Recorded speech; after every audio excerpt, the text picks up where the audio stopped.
ఆదిశక్తి గంగమ్మకేమో ఏటేట జాతరలోన గనగన గంటలు కొట్టి ఘనముగ పూజలు చేసి మహిమలెన్న ఉన్నట్టి మా తల్లి గంగమ్మ వేడుక జరిపేరయ్యో.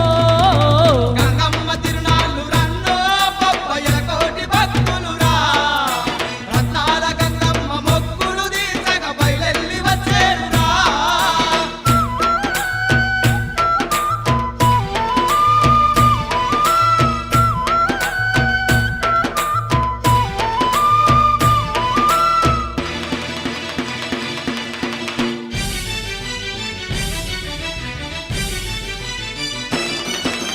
ధన ధన దప్పులతోని బొట్ల బొట్ల బోనాలు